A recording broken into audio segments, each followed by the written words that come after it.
This week on Beyond Stillness, Stories After Stroke, we welcome guest Mitch Raymond, a loving husband, devoted father, and empathetic physical therapist.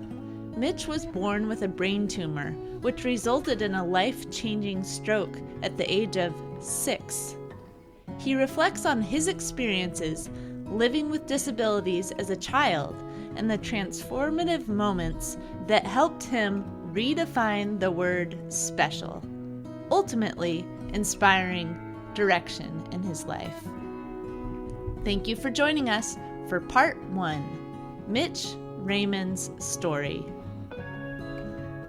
Beyond Stillness, Stories After Stroke is made possible by our guests and tax-deductible donations from friends and listeners like you. Join us in empowering stroke survivors with stories of wisdom, purpose, connection, and hope at www.beyondstillness.org.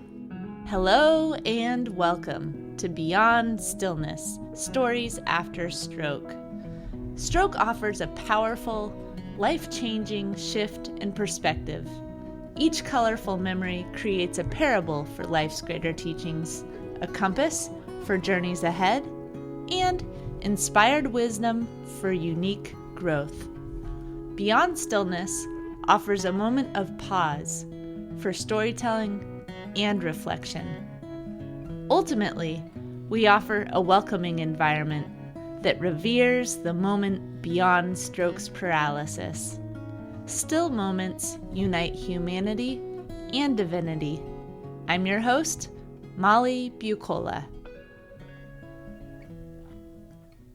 Today, we start with a moment of pause, honoring ways that wisdom, purpose, connection, and hope weave throughout our own lives.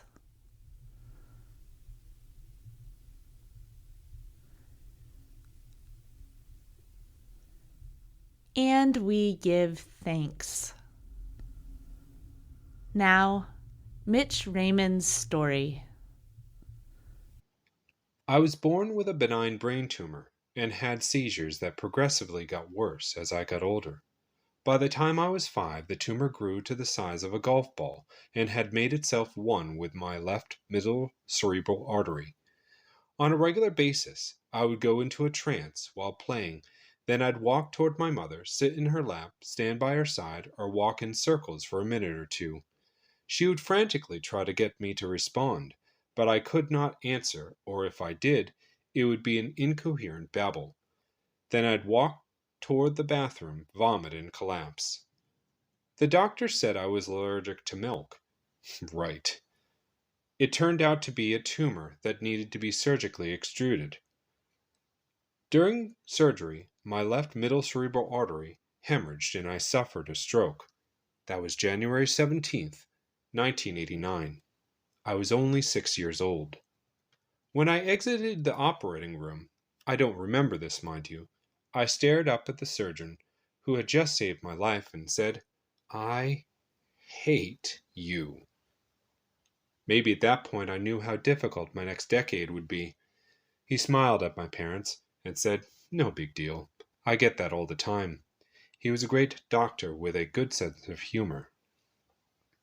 My right side was totally flaccid and paralyzed after my stroke. I could not even support my own posture to sit in a regular wheelchair. They ended up having to put me into a special wheelchair that propped me in a long sitting position. I had double vision and anomic aphasia. Textbook characteristics of anomic aphasia include trouble using correct names for people, places, or things, speaking hesitantly because of difficulty naming words, impaired reading ability, and having the knowledge of what to do with an object, but still unable to name the object. I had every one of these characteristics at first, but I was able to work through most of them in speech therapy, which I had for 6 years post-stroke. Needless to say, elementary school was tough for me. I often felt down, depressed, and hopeless about my lack of ability. I was always singled out to leave the classroom for special disciplines, including PT, OT, SLP, and special education. I was limited in what I could do physically at recess. I had a weak right arm and an AFO on my right leg. I didn't allow myself to be as goofy and carefree as the other kids. I grew up fast out of survival. I had to watch out for physical obstacles on the playground and uneven terrain. I was special, which required an especially cautious approach. The one edgy activity I did partake in was skiing. I had spent much of my youth on the ski slopes of Wachusett Mountain outside of Worcester, Massachusetts, and then later at Bromley Mountain in Peru, Vermont. By the time I reached the age of 10, I hit a low. My self-confidence was in the tank, and I had spent half my life, the past 5 years, building a woe-is-me mindset. I made it to my first Vermont Special Olympics in the winter of 1994. In my mind, this was nothing to be proud of. Again, that word special gnawed at my confidence. The first day of the event, I was riding the chairlift at Quechee with a fellow athlete. On the ride up, I noticed my now friend Betsy effortlessly floating through the field of moguls below. This skier was using a bucket ski, a singular ski with a shock absorber frame attached to a seat that was molded to her body. She was steering with 2 forearm crutches connected to mini outrigger skis. Wow! I was amazed. This person is skiing moguls, which I'm deathly afraid of. And she's doing it without legs. If she can do it without 2 legs, why am I so afraid of trying to do it with one good leg and one mostly rehabilitated leg? Before witnessing this scene, I thought special meant inferior. Like you go to the special classroom, the inferior classroom. It was at that moment that I realized special meant overcoming amazing odds. The song, This Is Me from The Greatest Showman, reminds me of that transformative moment when I witnessed Betsy skiing and realized that I could actually have a great opportunity to show my strength, will, courage, and resilience. The beginning of the song goes, "Run away, they say, no one will love you as you are." Then, "But I won't let them break me down to dust. I know that there's a place for us, for we are glorious." The song encompasses my mental transition. I no longer felt ashamed of myself. Everyone who was at the Special Olympics was glorious, and that included me.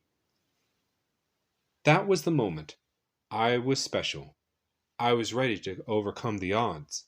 I knew it would be a struggle mentally, physically, and emotionally. I knew I would fall short. I knew I would prevail. I was glorious. As a kid, fear and uncertainty stood in the way of my goals. The Special Olympics showed me I could pursue my goals. It was just going to look different. I wasn't going to run away. I wasn't going to let them break me down to dust. I had something meaningful to work toward. Every proverbial mogul in my way would become a launching point, giving me momentum to overcome the next. My new mindset was in place and I was ready.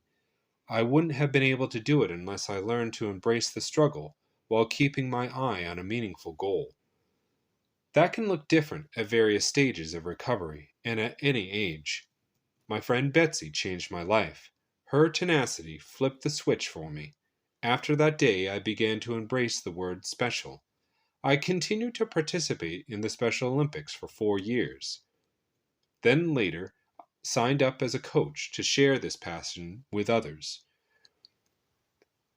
Every accomplishment made me want to give that chance to others.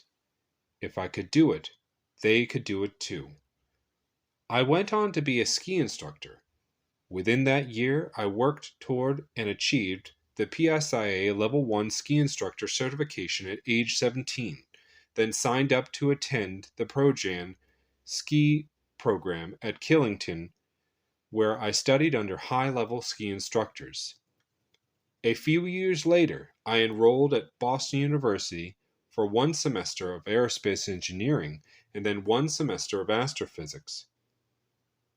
All the while, spasticity was actually increasing in my elbow, forearm, wrist, and hand muscles out of neglect. I saw this, and also saw that my life wasn't going the way I wanted. I ended up withdrawing from Boston University and taking a year off to reassess my life. That summer, I began to design my own therapy regimen with everyday household items: PVC pipe, a basketball, pen and paper, cups, utensils. With this, I started to see some of my control returning. I then started shadowing local physical therapists to see what rehab looks like from the perspective of the therapist. I was fascinated by each case and scientific approaches to each intervention. I wanted to know more. Thus, I changed my life's trajectory. Soon after, I enrolled at Quinnipiac University in Connecticut to work towards my master's degree of physical therapy. PT school was one of the most difficult challenges of my life. Not only was it mentally challenging due to the amount of information that I had to cram, but it was physically challenging on a neuromuscular level. Almost every single hands-on technique that we learned and practiced needed to be adapted to my physical capabilities. In the beginning, it was hard, not only mentally but socially and emotionally. My adaptive techniques made me stand out. I was an outcast among my classmates and some professors because of the alternative approaches I was trying to master. The physical therapy program was challenging, but my mind was set, and I had the willpower to push through. I had accomplished a lot of difficult things in my life up to this point and beat the odds in most. This time, I knew my work would give me the opportunity to help others navigate limitations I've experienced firsthand. This struggle was going to be worth it. After 5 years of schooling, a year of clinical affiliations, and hundreds of hours studying PT baseline knowledge and skill sets, I finally sat down to the PT board exams and passed on my first try. Today, I am a PT licensed in the state of New York, a husband to my wonderful soulmate, and father to my 2 loving sons. Since 2010, I have worked in all aspects of inpatient rehab as well as in home care. I currently work in a home care agency in upstate New York. I guide my clients toward their goals with each episode of care. I also have been a counselor at the United Stroke Alliance's stroke camp for the past 6 years. As a stroke survivor, I know recovery is a lifelong journey. I've told you about 2 big transformative recovery moments, but the small daily struggles are just as important. Since I was young, I have always valued sketching and drawing. My mom was not only a public school art teacher, but my art teacher from kindergarten through 8th grade. However, after my stroke, I avoided doing art with my right hand. I didn't think it would be good enough. I thought to myself, if I can't sketch and draw the way I want to with my right hand, why even bother? One morning, my boys and I pondered an indoor activity. I proposed drawing. They said, "No, Dad, yours will be much better than ours. Let's do something else." And then I said, "How about I draw with my right hand? Do you want to give it a try?" They were intrigued. They had never seen me draw with my stroke-affected hand, so I decided to retrieve some white paper and pencils. As we started, I couldn't remember the last time I tried to draw anything with my right hand, and then I remembered being directed by my occupational therapist when I was a child to try writing my name. I remembered how messy it was for my right hand to draw my name. It felt so unnatural and uncomfortable. I did it for them, but not outside of therapy. Looking at the markings on the paper was discouraging. However, this time I was putting pencil to paper with my two sons who were non-judgmental. I decided then and there not to judge myself. I started by drawing my name, first in print and then in cursive. Not bad, I thought. Shaky, but it was legible. I grabbed another piece of paper and drew a line across the page to create a ground or platform. I then drew a hump on that line, and then some shaky eyes and a shaky mouth. I chuckled to myself because it looked like a ghost that was actually a little bit spooky. Pretty good, I thought. This is fun. I can do this. I can definitely do something a little bit more complicated. I then decided to draw a lollipop with a spiral pattern. To my surprise, I was able to do that. I then drew a fist holding on to the stick of the lollipop, and then an arm, and then shoulders, and then a neck, then a head and a face, then hair and ears, and then the other arm hanging down by the individual's side, along his torso. When I stopped and looked at the whole page, I was surprised. Even though the lines were shaky, it was a legitimate drawing of a boy licking a lollipop. I was quite pleased with myself and showed it to my sons, and they showed me their drawings. We shared, all proud of ourselves and each other. From that day on, we had little drawing sessions together. It was our time to create individually and together. We withheld all forms of judgment and freely drew whatever came to mind. It sounds simple, but this was a big step in overcoming a fear. I had blocked the idea of drawing and sketching for 20 plus years because I was self-conscious. When I vowed to withhold judgment and surrounded myself with others who needed that same vow, I stuck with it. I allowed myself to explore, take it one step further, and show my sons how liberating the process was. Those drawing sessions became meaningful therapy sessions for me, and I knew the not-so-perfect images were part of the process. I knew the whole point of the process was play, withhold judgment, and serve as a committed role model to my boys. Before I knew it, my drawings looked better and better. One of the last things I drew with my boys was a tree creature from J.R.R. Tolkien. This experience reinforced the importance of just allowing myself to start from wherever I am and to rejoice in whatever I can do, no matter how messy or imperfect it may be. The struggle, it's worth it. As a PT, I work hard every day to help people achieve their goals of regaining their functional mobility through applied evidence-based practice. I have great empathy for each and every one of my patients, as I too am working to regain movement still. I place great importance on serving and providing educational resources to motivate patients through their challenges. As a guiding theme towards rehab, I often share this quote from Gene Roddenberry. It is the struggle itself that is most important. We must strive to be more than we are.